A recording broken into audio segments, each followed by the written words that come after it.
আজকের দিনে তো থেকে যেতে পারতিস আমার বাড়ি। একেবারে নয় কাল সকালে খেয়ে দিয়ে বাড়ি ফিরতিস।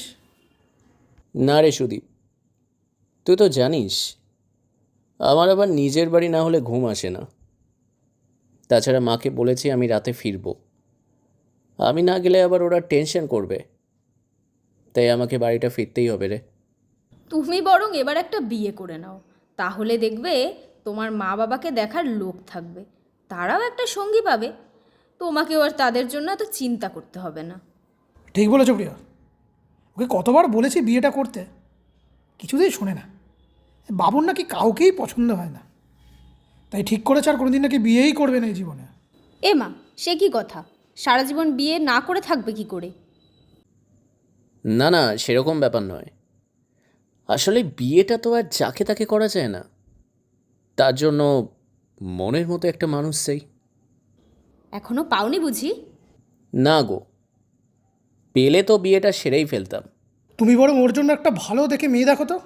আমি তো তোমার বন্ধুর পছন্দই জানি না, তাহলে কি করে দেখব? এই আদি, তুই বলে দে তো আমার বউকে তোর কীরকম মেয়ে লাগবে, দেখবি একটা ঠিক ভালো মেয়ে জোগাড় করে দেবে। আচ্ছা, তোরা কি আমার বিয়েটা আজকেই দিয়ে দিবি নাকি রে? হ্যাঁ, দেখ, আজকে তোদের অ্যানিভার্সারি সেলিব্রেট করতে এসেছি, নিজের বিয়ের জন্য মেয়ে দেখতে নয়। তাই আপাতত এই টপিকটা এখানে ক্লোজ হোক। আচ্ছা, সে না হয় ক্লোজ হলো, কিন্তু আজকের রাতটা থেকে গেলে হতো না? কাল সকালে না হয় বেরিয়ে যেতে। আসলে কাল আমার অফিস আছে, আমাকে যেতেই হবে। আর আমি তৈরি হয়েও তো আসিনি, আমার ফাইলপত্র যা সব ওই আমার বাড়িতেই আছে, সেই কারণেই আমাকে এমনিতেও বাড়ি যেতে হবে গো। তবে চিন্তা নেই, পরে একদিন সময় করে আসবো, তখন আমার জমি আড্ডা হবে। হ্যাঁ, ঠিক আছে, তুই যখন বাড়ি যাবি ঠিক করেই নিয়েছিস তখন তোকে আর আটকাবো না। একটা কাজ কর, এখান থেকে একটা রিক্সা ধর, সোজা স্টেশন যা, লাস্ট ট্রেনটা পেয়ে যাবি এতক্ষণে। আর বাড়ি পৌঁছে না অবশ্যই আমাকে কিন্তু একবার জানাবি। ঠিক আছে রে, আমি বেরোলাম। হ্যাঁ, আর তুই চিন্তা করিস না, আর তোর বউকে নিয়ে অতি অবশ্যই আমাদের বাড়িতে আসিস। নিশ্চয়ই যাব। এলাম।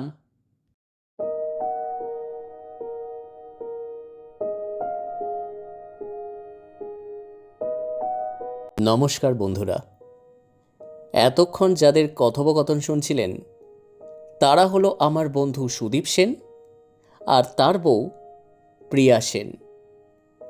আসলে আজ ওদের বিয়ের 1 বছর পূর্ণ হয়েছে, তাই সেই উপলক্ষে একটা ছোট্ট করে পার্টি দিয়েছে ওরা। সুদীপ আমার কলেজ লাইফের বন্ধু, খুব ভালো বন্ধুই বলতে পারেন। প্রিয়ার সাথে সুদীপের আলাপ হয় একটা কোচিং সেন্টারে, তারপর প্রেম। অবশেষে 2 বছর ধরে চুটিয়ে সিরিয়াসভাবে প্রেমটা করার পর শেষ পর্যন্ত ওরা বিয়েটা করেই ফেলল। সত্যি 3 বছরের সম্পর্ক ওদের, অথচ এখনও ওদের ভালোবাসাটা একই আছে। এক কথায় মেড ফর ইচ আদার। ও, আমার পরিচয়টাই তো দেওয়া হয়নি। আমার নাম আদিত্য চৌধুরী। এসেছিলাম বন্ধুর বাড়িতে অ্যানিভার্সারির নেমন্তন্ন খেতে। আমি ছাড়াও আরও অনেক কলেজের বন্ধুকে ইনভাইট করেছিল সুদীপ। সারা দিন বেশ ভালোই কাটলো পুরনো বন্ধুদের সাথে সময় কাটিয়ে, কিন্তু দেখতে দেখতে সময় গড়িয়ে কত তাড়াতাড়ি যেন রাত হয়ে গেল। তাই সবাই যে যার মতো বাড়ি চলে গেলেও আমার সুদীপের বাড়ি থেকে বেরোতে একটু যেন বেশি লেট হয়ে গেল। যেভাবেই হোক রাত 11টার শেষ ট্রেনটা আমাকে ধরতেই হবে। এখন বাজে রাত 10টা, চারিদিক নিস্তব্ধ, কিরকম যেন একটা গা ছমছমে পরিবেশ মনে হচ্ছে।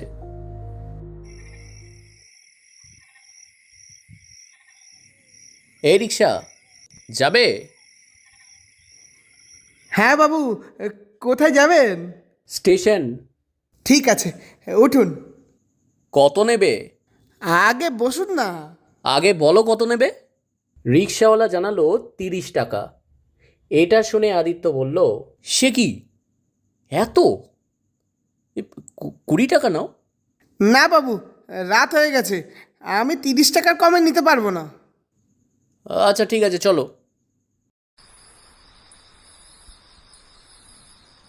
রিক্সা নিজের গতিতে হেলতে দুলতে চলেছে। ঘড়ির কাঁটাও তত্তর করে এগোচ্ছে।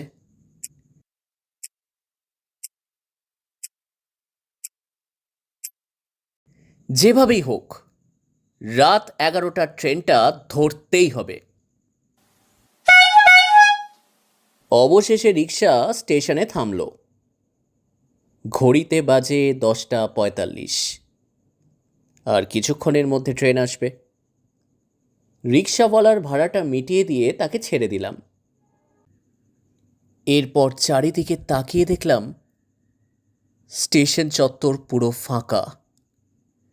মনে হয় যেন সবাই তাদের সমস্ত কাজ মিটিয়ে যে যার বাড়ি চলে গেছে, আর ফেলে রেখে গেছে এই স্টেশন চত্বরটাকে একা। কালো অন্ধকারে মোড়া টিমটিমে কয়েকটা আলোর ঝিলিকে স্টেশন চত্বরটা যেন দাঁড়িয়ে আছে নিঃসঙ্গভাবে। ঠিক এমন সময় আমার ফোনে ফোন ঢুকলো।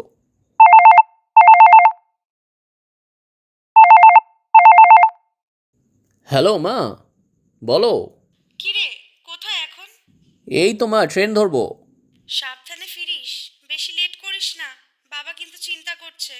শুধু বাবা চিন্তা করছে? তুমি চিন্তা করছো না বুঝি? ছেলে মেয়ে বাইরে থাকলে মা বাবার যে কতটা চিন্তা হয় সেটা তুই কি করে বুঝবি বল? কতবার করে বলেছে একটা বিয়ে করে নে, তা কে শোনে কার কথা? আচ্ছা, এখন হঠাৎ করে বিয়ের কথা উঠছে কেন? হ্যাঁ, কেন উঠবে না শুনি? আমার একটা বৌমা থাকলে সে কত কাজে লাগতো বলতো? কি কি কাজে লাগতো শুনি? তুই যখন অফিসে চলে যাস তখন আমাদের খেয়াল রাখার যত্ন রাখার মতো বাড়িতে একটা মেয়ে থাকতো। বা ধর এই যে তুই এত দূরে গেছিস একা একা, যদি আজ আমার একটা বৌমা থাকতো তাহলে আমি তাকে তোর সাথে পাঠিয়ে নিশ্চিন্তে থাকতে পারতাম। এইভাবে চিন্তায় চিন্তায় কি থাকা যায় বল? উফ মা, আমি আর সেই ছোট্ট বাচ্চাটি নেই। হ্যাঁ, অনেক বড় হয়ে গেছি। তাছাড়া আমি তো বলেছি যে যতক্ষণ না আমি আমার মনের মতো মেয়ে পাবো ততক্ষণ পর্যন্ত আমি বিয়ে করব না, ব্যাস। তুই তোর জেদ নিয়েই বসে থাক, মা বাবার চিন্তাতে তোর আর কি আসে যায় বলতো? আরে মা, ডোন্ট ওয়ারি, আমার কিচ্ছু হবে না। তোমাদের আশীর্বাদ সব সময় আমার সাথে আছে। আমার কিচ্ছু হবে না মা। প্লিজ প্লিজ তুমি শান্ত হও, চিন্তা করো না তো। এই এই ট্রেন আসছে, ট্রেন আসছে, আমি আমি রাখছি। হ্যাঁ, আচ্ছা, সাবধানে আয়।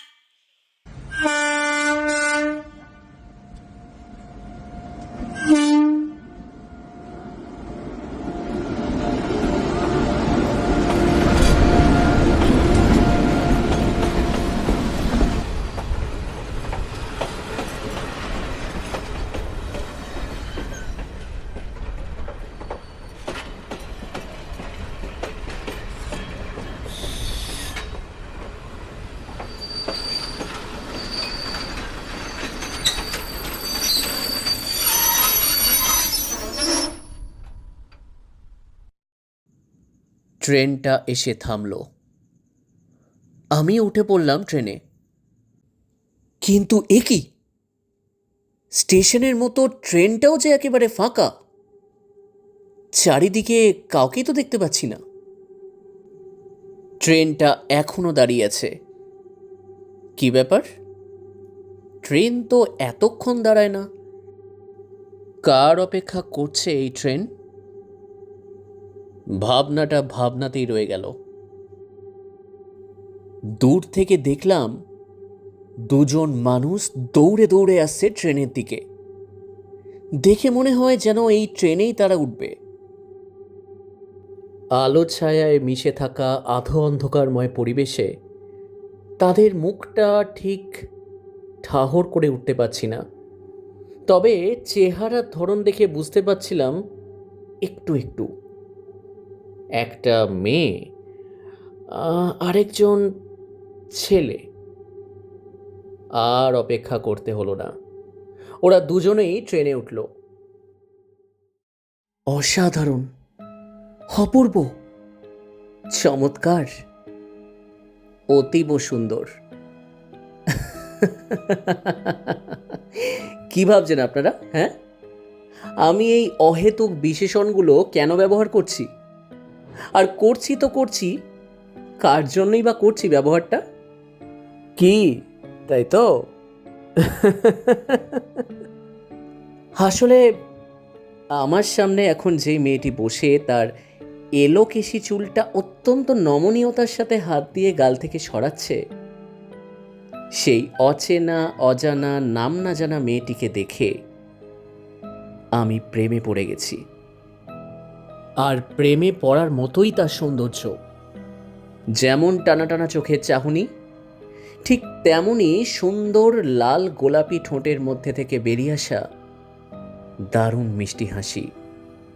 এই মুখ যেই দেখবে সেই আর চোখ ফেরাতে পারবে না। আমারও সেই একই দশা, কিন্তু আমার ঘোরটা কাটল মেয়েটির পাশে বসে থাকা ছেলেটার কথায়। কি দাদা, কোথায় যাবেন? দাদা, ও দাদা, কিছু বলছেন? বলছি যে যাবেন কোথায়? বাড়ি যাব। সে তো সবাই যায়, তা আপনার বাড়িটা কোন স্টেশনে? আনন্দপুর স্টেশন। তা আপনারা কোথায় নামবেন? মায়াপুর। ও আচ্ছা। তাহলে প্রথমে আলাপ পর্বটা একবার সেরে নেওয়া যাক। হ্যাঁ, কি বলেন মশাই? নিশ্চয়ই। নমস্কার, আমার নাম আদিত্য চৌধুরী। এই অধমের নাম হলো বিনোদ দত্ত, আর এটা হলো আমার বোন। আপনার নাম? দামিনী, দামিনী দত্ত। বাহ, দারুণ। তা আপনার বাড়িতে কে কে আছে? আমি আর আমার মা বাবা। তার কেউ নেই? মানে ভাই বোন কিংবা দিদি? না, আমি একা। আপনি বিয়ে করেননি? না, সে কি, করবেন না? করার তো ইচ্ছে নেই। কেন? বিয়ে না করতে চাওয়ার কারণ? মনের মতো মেয়ে এখনো পাইনি, তাই যতক্ষণ না মনের মতো মেয়ে পাচ্ছি ততক্ষণ বিয়ে করব না। তা আপনি বিয়ে না করলে তো আপনার মা বাবা কষ্ট পাবেন। হাজার হলেও তাদের একমাত্র ছেলে আপনি। সারা জীবন এইভাবে তাদের ছেলে বিয়ে না করে সিঙ্গেল লাইফ কাটালে তাদের তো খারাপ লাগবে। তারাও নিশ্চয়ই চান যে তাদের ছেলে বাড়িতে বউ নিয়ে আসুক। তাদের চাওয়াকে আপনি তো জল ঢেলে দেবেন দেখছি। বাবা, আপনি তো দেখছি আমার মায়ের মতো পুরো কথা বলছেন। হ্যাঁ, এই আমার মাও না আমাকে উঠতে বসতে খেতে শুতে খালি বিয়ের কথা বলে, ওই আপনারই মতো। কিন্তু মা বাবার কথা রাখতে গিয়ে তো আর যাত্রার হাতে নিজের জীবনটা তুলে দিতে পারবো না। তা আপনার কিরকম মেয়ে পছন্দ মশাই? শুনি আপনার পছন্দটা, দেখি এরকম কোনো মেয়ে আমার চেনা জানার মধ্যে আছে নাকি। জানি না কেন, দামিনীকে যত দেখছি, তার কথা যত শুনছি, তত আমি যেন কিরম একটা ঘোরের মধ্যে ডুবে যাচ্ছি ধীরে ধীরে। আমার মনটা যেন আর আমার বশেই থাকতে চাইছে না। সে যেন কারোর মায়াবী রিমোট কন্ট্রোলের পুতুল হয়ে গেছে। কি ভাবছেন আদিত্যবাবু? না না, কিছু না কিছু না। ও তাই বলুন। আমি তো ভাবলাম আপনি বুঝি কারোর চিন্তায় বিভোর হয়ে গেছেন। আরে না না, সেরকম কিছু না। আচ্ছা, আপনি কি করে জানলেন যে আমি কিছু ভাবছি? আমি সব বুঝতে পারি। আপনি কি ম্যাজিশিয়ান? ধরে নিন তাই। কই বললেন না তো কি ভাবছিলেন? আসলে আমি ভাবছিলাম যে আপনি কি সিঙ্গেল নাকি। প্রশ্নটা করতে গিয়েও মনে হলো যেন একটু অপ্রস্তুতেই পড়ে গেলাম। কেননা দামিনীর দাদা পাশেই বসে আছে। তার সামনে কি এই প্রশ্নটা করা ঠিক হলো? কিন্তু মনকে তো আটকেও রাখতে পারলাম না, তাই দুম করে প্রশ্নটা করেই ফেললাম। তবে উত্তরটা পেতে কিন্তু খুব একটা বেশি সময় লাগলো না। আরে না না, পিওর সিঙ্গেল। এখনো পর্যন্ত কেউ জোটেনি আমার ভাগ্যে। সে কি? তা আপনি বিয়ে করবেন না? করার তো ইচ্ছে আছেই, কিন্তু কেউ তো আমাকে বিয়ে করতেই চাইছে না। এ কি বলছেন দামিনী দেবী? আপনার মতো এত সুন্দরী একজন মেয়েকে যে দেখবে সেই বিয়ে করতে চাইবে। আমি সুন্দর দেখতে বুঝি? কেন? আপনি জানেন না? সব সময় সব প্রশ্নের উত্তর জেনেও যে পুরোপুরিভাবে জানা হয় না আদিত্যবাবু। মানে আপনার কথাটা ঠিক বুঝতে পারলাম না। থাক, আর বুঝে কাজ নেই। কিছু জিনিস যত না বুঝবেন ততই ভালো। দামিনীর এই কথার কোনো অর্থ আমি খুঁজে পেলাম না। তবে এইবার দামিনী দাদার দিকে চোখটা পড়ল। দেখলাম সে অনেকক্ষণ ধরে আমার দিকে তাকিয়ে রয়েছে। তার দৃষ্টিটা কেমন যেন একটু অদ্ভুত লাগলো। বাইরে ঝোড়ো হাওয়া দিচ্ছে। ট্রেনের জানলায় চোখ পড়তে বাইরেটা নজরে এলো। ট্রেনটা তার নিজস্ব গতিতে দৌড়ে চলেছে। একটার পর একটা স্টেশনকে ছেড়ে চলেও যাচ্ছে, কোনো স্টেশনেই থামছে না। কি ব্যাপার? ট্রেনটা আনন্দপুরে থামবে তো? আকাশটা থমথমে হয়ে আছে, দেখে মনে হচ্ছে বৃষ্টি হতে পারে। হঠাৎ ট্রেনের মধ্যে সমস্ত আলোগুলো নিভে অন্ধকার হয়ে গেল চারিদিকে। যা, ট্রেনের আলোগুলো এরকম হঠাৎ নিভে গেল কেন? ভালোই তো হয়েছে নিভে গিয়ে। আমাদের অন্ধকারই বেশি ভালো লাগে। কেন, আপনার ভালো লাগে না আদিত্যবাবু? না, আসলে আমি সবসময় আলোর মধ্যে থাকতেই ভালোবাসি। অন্ধকারে তো কিরম যেন একটা লাগে। চিন্তা করবেন না, অভ্যাস হয়ে যাবে আপনার। মানে? আপনি সব কথাটা তো মানে খোঁজেন কেন আদিত্যবাবু? কিছু জিনিসের মানে সময় হলেই জানা ভালো, তার আগে নয়। ঠিক এমন সময়ে ট্রেনটা থামলো।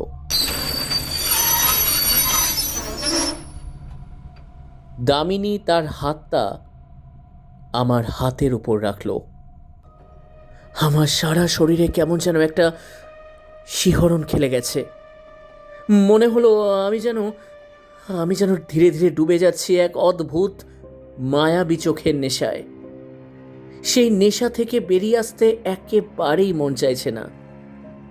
ইচ্ছে করছে সেই মায়াবী নেশার আগুনে নিজেকে সম্পূর্ণভাবে সঁপে দিতে।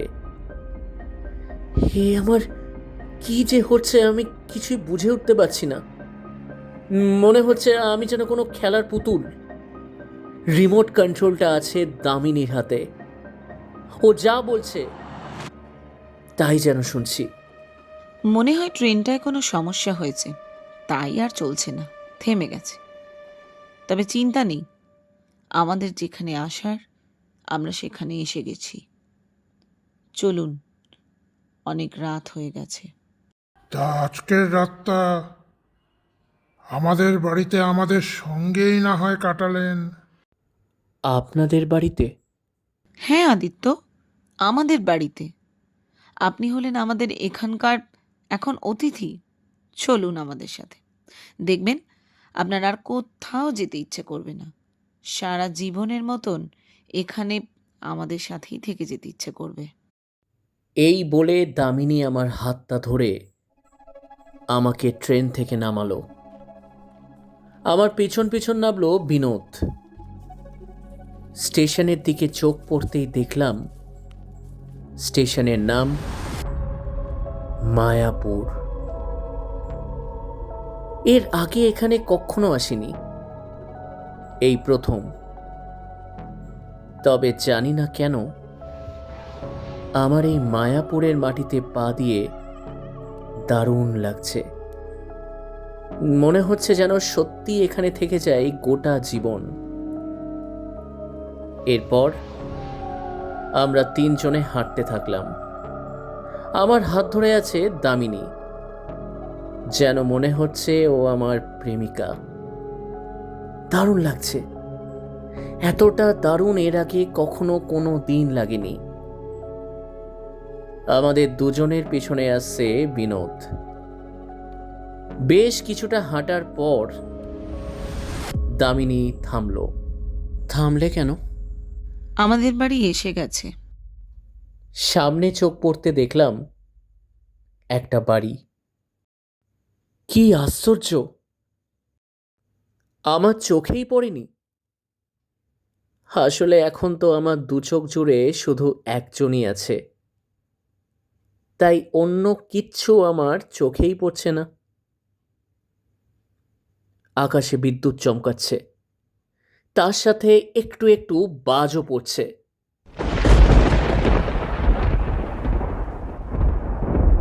বিনোদ আর দামিনী এগিয়ে গেল ওই বাড়িটার দিকে। এরপর দামিনী ঘাড় ঘুরিয়ে আমাকে ইশারা করে ডাকলো আসার জন্য। আমিও যেন মন্ত্রমুগ্ধের মতো এগিয়ে যেতে থাকলাম ওই বাড়িটার দিকে। এরপর বাড়ির সামনে যেতেই দরজা খুলে একজন বেরিয়ে এলেন। বয়স দেখে মনে হলো ৬০-৬৫ হবে। পরনে সাদা ধুতি পাঞ্জাবি। আমাকে ভালো করে পা থেকে মাথা পর্যন্ত দেখল। এরপর বলল, আসতে কোনো অসুবিধা হয়নি তো? না না বাবা, অসুবিধা কিসের? আর আমি তো ছিলাম সাথে সব সময়, তাই কোনো অসুবিধাই হয়নি। কি তাই না আদি? এ কি? এতক্ষণ তো আমাকে আদিত্য বলে ডাকছিল, হঠাৎ আদি? তবে ওর মুখে আমার এই আদি ডাকটা শুনে খুব ভালো লাগছে। তবে তখনও বুঝতে পারিনি যে আমার কপালে কি কি নাচছে। পরিচয়টা করিয়ে দিই, ইনি হলেন আমাদের বাবা। নমস্কার, আমি দীনেশ দত্ত। ভেতরে আসুন, একে একে সবার সাথে আলাপ হয়ে যাবে। আমাদের ছোট পরিবার, কিন্তু সুখী পরিবার। আর আমাদের ছোট পরিবারে আপনাকে স্বাগত। এরপর বাড়ির ভেতরে ঢুকলাম। ভেতরে ঢুকতেই প্রচণ্ড শীত লাগতে শুরু করলো। মনে হতে থাকলো যেন আমার জ্বর হয়েছে, কিন্তু আমি তো সুস্থ। তবে আচমকা এই শীত লাগার কারণটা খুঁজে পেলাম না। ঘরের ভেতর প্রবেশ করতেই সেখানে দেখলাম আরও অনেকেই বসে আছে। ঘরটা অন্ধকার, তবে বেশ কিছু মোমবাতি জ্বলছে। মোমবাতির আলোয় ঘরটা হালকা হালকা দেখা যাচ্ছে। এই তো এসে গেছে। তোমার অপেক্ষাতেই তো আমরা ছিলাম। আমার অপেক্ষাতে? হ্যাঁ, এত দেরি কেন করলে বাবা? কিচ্ছু দেরি হয়নি মা, সব ঠিকঠাক সময় মতোই হচ্ছে। এরপর দামিনী আমার দিকে তাকিয়ে বলল, ইনি হচ্ছেন আমার আমার মা। দাঁড়িয়ে কেন বাবা, বসো। আমি একটা সোফায় বসলাম। দেখলাম ঘরে আরও দুজন ব্যক্তি বসে আছে। একজন বিবাহিতা মহিলা, বয়স প্রায় ৩০-৩২ হবে। আরেকজন পুরুষ। মহিলাটি বলে উঠল, কি ভাবছো আমরা দুজন কে, তাই তো? ভাবার কিছু নেই, আমি সায়নী হালদার, দামিনীর দিদি। আর এই যে আমার পাশে যিনি বসে আছেন, সে হলো আমার স্বামী সঞ্জীব হালদার। আমরা সবাই তোমার আসার অপেক্ষায় বসেছিলাম। কি তাই না বলো? ঠিক বলেছ, তবে আর চিন্তা নেই। অবশেষে আমাদের এই দীর্ঘ অপেক্ষার অবসান হতে চলেছে। আর আমাদের অপেক্ষা করে থাকতে হবে না। কি প্রচণ্ড ঠান্ডা লাগছে। যত সময় এগোচ্ছে তত যেন ঠান্ডাটা বাড়তে থাকছে। তার উপর এই আধো অন্ধকারে ডুবে থাকা ঘর। এখানে কি কারেন্ট নেই নাকি? না বাবা, এখানে কোনো কারেন্ট নেই। সত্যি কথা বলতে কোনো দরকার পড়ে না। সে কি, কারেন্ট ছাড়া আপনাদের চলে কি করে? অভ্যাস হয়ে গেছে যে, এখন আর আলো ভালো লাগে না, অন্ধকারটাই আমার বেশি ভালো লাগে। চিন্তা নেই, তোমারও ধীরে ধীরে এই অন্ধকারটার সাথে একটা নিবিড় সম্পর্ক তৈরি হয়ে যাবে। তখন আর তোমার আলো ভালো লাগবে না। বাইরে বৃষ্টি শুরু হয়ে গেছে। মুষলধারে বৃষ্টি পড়ছে। তার সাথে তালে তাল মিলিয়ে গুরুগম্ভীর সুরে গর্জন করে যাচ্ছে মেঘেরা।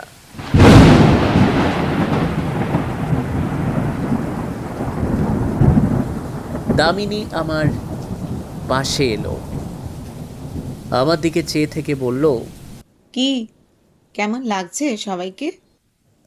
আমি কি বলবো সেটা বুঝে ওঠার আগেই দামিনী বলে উঠল, চিন্তা করো না, তুমিও এখন থেকে আমাদের পরিবারের একজন। কিন্তু আমি। কোনো কথা নয় আদি, এসো আমার সাথে, এসো এসো আদি। দামিনী আমার হাতটা ধরে আমাকে নিয়ে যেতে থাকলো। কোথায় যাচ্ছি নিজেও জানি না। পেছন ফিরে শুধু দেখতে পেলাম বাকিরা সবাই আমার মুখের দিকে চেয়ে বসে আছে। তাদের মুখে এক অদ্ভুত হাসি, যে হাসি কোনো মানবীয় হাসি না, যেন শয়তানের হাসি।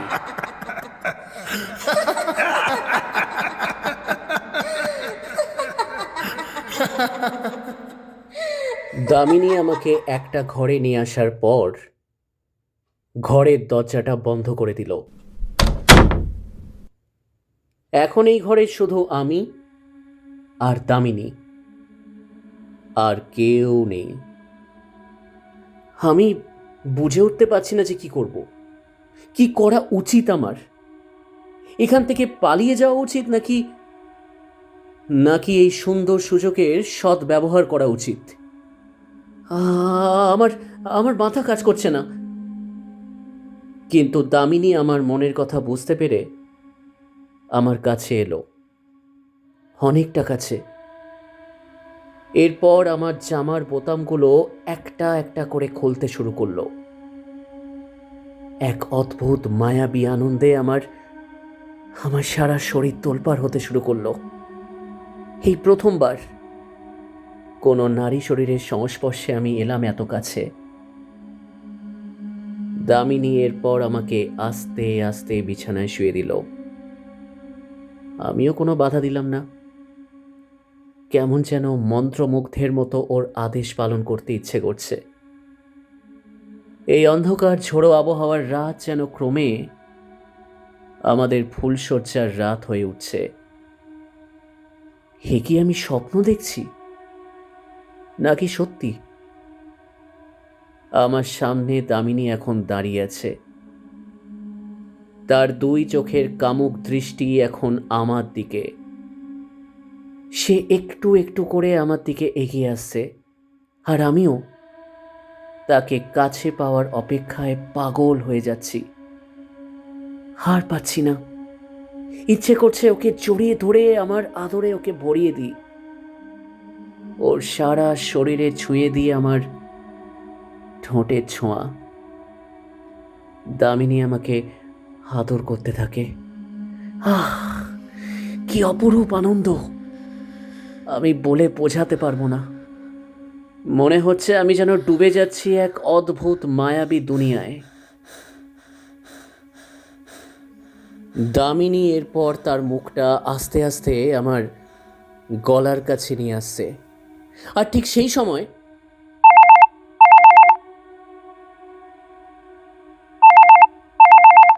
মোবাইলটা বেজে উঠল আমার। হঠাৎ আমি যেন আমার সম্বিত ফিরে পেলাম। ধাক্কা মেরে সরিয়ে দিলাম দামিনীকে। মোবাইলের দিকে তাকিয়ে দেখলাম মা ফোন করেছে। ফোনটা রিসিভ করলাম, কিন্তু আমি কি দেখছি?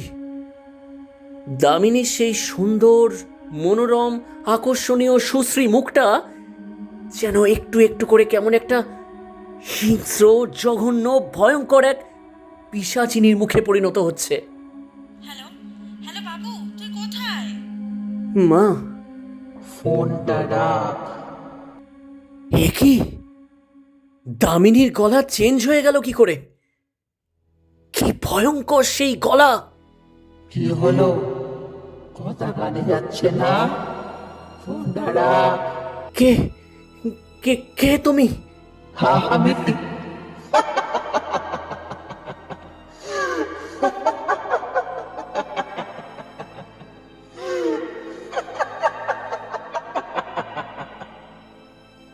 আমি হলাম রক্ত পিশাচিনী। তোকে এখানে এনেছিলাম আমার সাধনা সম্পূর্ণ করার জন্য। তোকে মেরে তোর রক্ত পান করে আমি চিরকালের জন্য অমর হয়ে যাবো বলে। আমি তোমার কি ক্ষতি করেছি? প্লিজ প্লিজ আমাকে যেতে দাও। আমার মা আমার জন্য অপেক্ষা করছে। আমাকে ছেড়ে দিলে আমার কি হবে? এত বছর ধরে যে সাধনা আমি করলাম সেটার কি হবে? আমি এই দুনিয়ার সমস্ত শুভ শক্তিকে ধ্বংস করে দেব। এই পৃথিবীতে অশুভ শক্তির কালো ছায়া ছড়িয়ে দিতে চাই। আমার সেই স্বপ্নটাকে কি করে নষ্ট হতে দিব?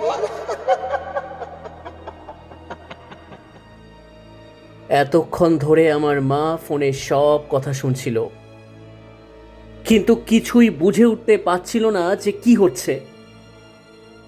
শুধু এটুকুই বুঝতে পেরেছে যে আমি ভালো নেই, বড় বিপদের মধ্যে আছি।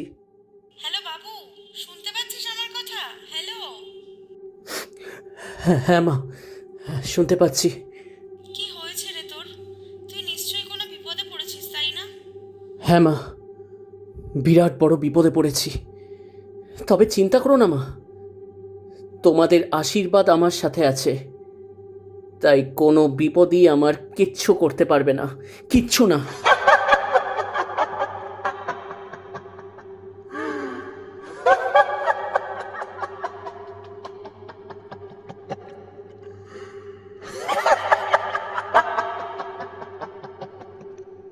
তোর সামনে কে আছে রে? রক্ত পিশাচিনী। রক্ত পিশাচিনী? আমার মুখে রক্ত পিশাচিনীর নাম শুনে মায়ের বুকটা ছ্যাঁত করে উঠল। আমার বাবা মায়ের পাশেই বসেছিল, ফোনে সব কথা শুনছিল, তাই মোবাইলটা মায়ের কাছ থেকে কেড়ে নিয়ে বলল, শুনতে পাচ্ছিস আমার কথা? হ্যালো হ্যাঁ বাবা, শুনতে পাচ্ছি। খোকা, তুই একদম ভয় পাস না, একদম ভয় পাস না। তুই তুই ভগবানের নাম নে, ভগবানের নাম নিতে থাক। দেখবি ওই পিশাচিনী তোর কিচ্ছু করতে পারবে না, কিচ্ছু না। ঠিক এমন সময় সেই রক্ত পিপাসু পিশাচিনী ঝাঁপ দিয়ে আমার ঘাড়ে চেপে বসল। লক্ষ্য ওর একটাই, আমার শরীর থেকে রক্ত চুষে খাবে। আমার রক্তই পারে পিশাচিনীর এতদিনের অপূর্ণ বাসনাকে চরিতার্থ করতে। আমি প্রাণপণে ওকে ছাড়াবার চেষ্টা করলাম, কিন্তু ওর সাথে পেরে উঠছি না। মনে হচ্ছে ওর শক্তির কাছে আমার শক্তি অত্যন্ত ফিকে। বুঝতে পারলাম আমার সময় শেষ হয়ে এসছে, আর মাত্র কিছু সেকেন্ডের অপেক্ষা। দামিনী তীব্র একটা হুঙ্কার দিয়ে তার ধারালো দাঁতটা আমার গলায় বসাতে যায়। ঠিক সেই সময় আমার চোখের সামনে ভেসে উঠল মা বাবার মুখ, আর সঙ্গে সঙ্গে আমার মুখ থেকে বেরিয়ে এলো, ও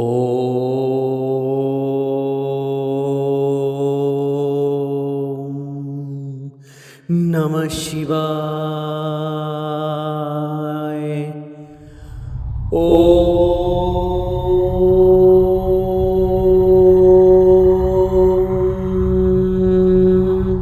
নমঃ শিবায়।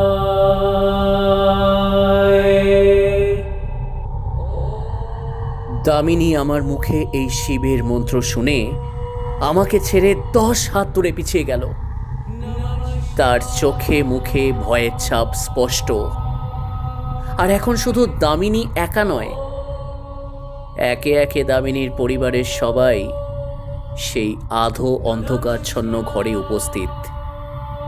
বুঝতে পারলাম এরা কেউই জীবিত নেই। ঘরটা যেন অশরীরীদের উপস্থিতিতে ভরে উঠেছে। সবার মুখে শুধু একটাই কথা, বন্ধ কর তোর এই মন্ত্র পড়া, বন্ধ কর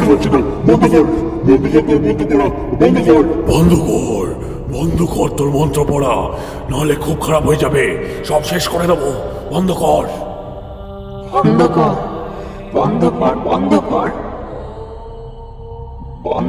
এই মন্ত্র পড়া, বন্ধ কর, নাহলে খুব খারাপ হয়ে যাবে বলছি। কারোর কথাতেই আমি মন্ত্র পড়া ছাড়লাম না। বাইরে প্রবল জোরে বৃষ্টি পড়ছে, তার সাথে অস্বাভাবিক বাজ পড়ার শব্দ। প্রকৃতি যেন এক অদ্ভুত রুদ্রমূর্তি ধারণ করে তাণ্ডব খেলায় মেতে উঠেছে।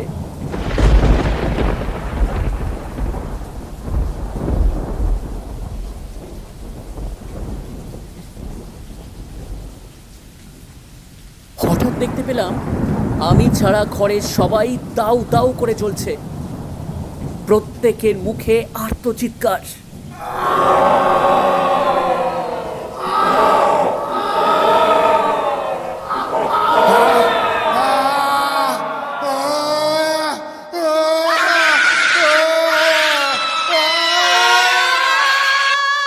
চিৎকারে সেই সুরে জড়িয়েছে কত অপূর্ণ ইচ্ছে পূর্ণ না হতে পারার যন্ত্রণা। কিছু সেকেন্ডের মধ্যেই সবাই আগুনে ঝলসে গিয়ে অদৃশ্য হয়ে গেল। সঙ্গে সঙ্গে পরিত্যক্ত এই ঘরটা থেকে যেন এক অদ্ভুত মায়াবী বাতাস বেরিয়ে গিয়ে বুঝিয়ে দিয়ে গেল সব ঝড় কেটে গেছে। আর কিছুক্ষণের মধ্যেই সকাল হবে। মা মা সব ঠিক হয়ে গেছে, মা সব ঠিক হয়ে গেছে। বাবাকে বলো আমার কিচ্ছু হয়নি। ওই পিশাচগুলো আমার কিচ্ছু করতে পারেনি মা, কিচ্ছু না। যার সাথে মা বাবা আর ভগবানের আশীর্বাদ থাকে না, তাকে কেউ কিচ্ছু করতে পারে না। তুই সাবধানে বাড়ি আয় বাবা, আমরা তোর আসার অপেক্ষায় বসে আছি। আসছি মা, আমি এক্ষুনি আসছি। এই বলে ফোনটা কেটে দিলাম। এরপর আমি আমার জামাটা পরে নিয়ে বাড়ির বাইরে বেরিয়ে এলাম। দেখলাম আকাশে ভোরের আলো একটু একটু করে ফুটে উঠছে, মানে সকাল হব হব করছে। হাত ঘড়িটার দিকে চেয়ে দেখলাম প্রায় 4:30 বাজে। তবে একটা জিনিস বেশ ভালো রকম বুঝতে পারলাম, মা বাবার আশীর্বাদ আর ভগবানের আশীর্বাদ সাথে থাকলে পৃথিবীর কোনো অশুভ শক্তি কিচ্ছু করতে পারবে না। দিনের শেষে জিত হবে শুভ শক্তির।